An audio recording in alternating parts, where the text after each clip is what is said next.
Un pays entièrement interconnecté, où pour avoir un document administratif, plus besoin de se rendre dans sa ville de naissance.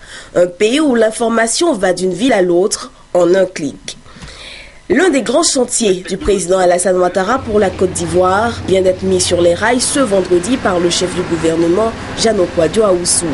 Dans la pratique, cette innovation devra permettre d'améliorer les conditions de vie des Ivoiriens. Si vous êtes né à Bouaké, vous voulez avoir votre casier judiciaire, vous allez au tribunal de Soubré en temps réel. Quand on tape la machine, on doit pouvoir vous délivrer votre casier judiciaire rapidement.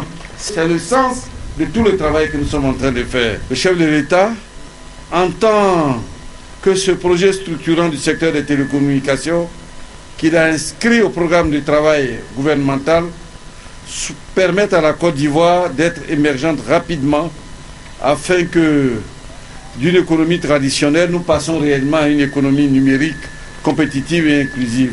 Facilité administrative et divers autres domaines, mais surtout impact considérable sur la lutte contre la cherté de la vie. Les maisons de téléphonie pourront reconsidérer l'offre de prix, leurs services et surtout faciliter l'accès à Internet sur toute l'étendue du territoire. En procédant donc ce vendredi dans la cité balnéaire de San Pedro au lancement des travaux de construction du réseau haut débit de la fibre optique, le gouvernement a projeté la Côte d'Ivoire loin du retard en matière de technologie de l'information et de la communication.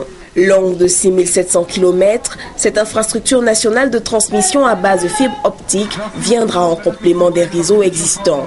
En direct, elle devrait permettre la création de près de 1000 emplois et une dizaine de milliers d'autres en indirect. Rappelons que le projet a été financé à hauteur de 22 milliards de francs CFA par le groupe chinois Huawei.